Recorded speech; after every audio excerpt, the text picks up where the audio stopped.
Hi hello, நான் உங்கள் பிரியன். Welcome to NEET biology parade coaching. நம்ம இந்த ப்ராக்டிஸ் செஷன்ஸு உங்களுக்கு நாங்கள் போட்டுனே வரேங்க. அதை நீங்கள் என்ன பண்ணுங்கன்னா, இது யூனிட் வைஸாக தான் கொடுத்துட்டு வரேன். அதுவும் நல்லா ஞாபகம் வச்சுங்க. இது ஏனோ தானோன்னு கொடுத்துட்டு வரல.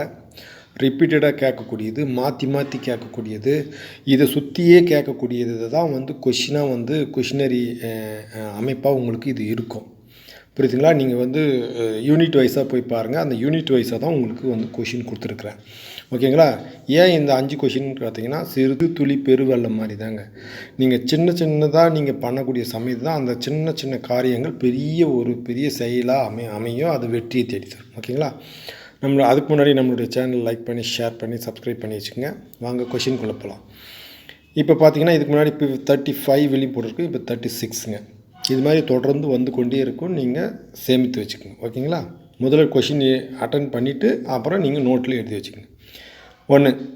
செல் சார்ந்த உடல் அமைப்பு கொண்ட பல செல் உயிரினங்களில் பழமையான உயிர் எதுன்னு கேட்டிருக்காங்க. செல் சார்ந்த உடல் அமைப்பு கொண்ட பல செல் உயிரினங்களில் பழமையானது எதுன்னு கேட்டிருக்காங்க. டீனோபோர்களா, ஸ்பாஞ்சுகளா, கோரல்களா, இல்லை கிரஸ்டேஷியனான்னு கேட்குறாங்க. இப்போ பார்க்கும்போது பழமையானதுன்னு நம்ம பார்க்கும்போது பி, ஸ்பாஞ்சுகள் தான் மிக பழமையான செல் சார்ந்த உடல் அமைப்பு. ஓகேங்களா? B is the correct answer. Second question பாருங்கள். கால்வாய் அமைப்பு கொண்ட கொயினோசைட்டுகளில் காணப்படும் பண்பு. ரொம்ப முக்கியமான கொஷின். ஸ்பாஞ்சினாவே அதில் கொஷின் எடுக்காமல் போகிறதே கிடையாதுன்னு நீங்கள் வேணும்னா நோட் பண்ணிக்கங்க. கால்வாய் அமைப்பு மற்றும் கொயினோசைட்டுகள் காணப்படும் பண்பு எதுன்னு பார்த்தா டீனோபோராவா, சேலன்ட்ரேட்டாவா, பிளாட்டியல் மிந்திஸா, போரிபெராவா அப்படின்னு பார்க்கும்போது D, Porifera is the correct answer. D is the correct answer. ஓகேங்களா? ஸ்பாஞ்சுகளில் காணப்படும் பொதுவான லார்வா எதுன்னு கேட்குறாங்க. பொதுவான லார்வான்னு பார்த்தீங்கன்னா ஏ, ஆம்பிபிளாஸ்டுலா, பாரன்கைமுலா, ஆ மற்றும் ஆவா, இல்லை பிளானுல்லாவான்னு கேட்டிருக்காங்க.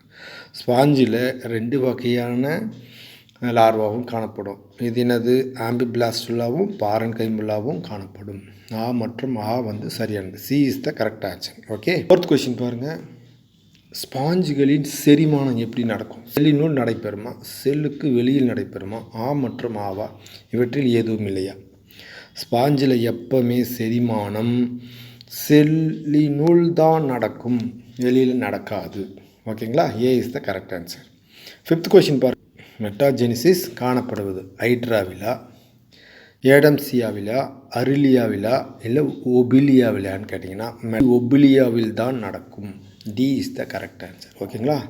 அதுக்கு முன்னாடி நம்ம சேனலை லைக் பண்ணி, ஷேர் பண்ணி, சப்ஸ்கிரைப் பண்ணிங்க. Okay, thank you.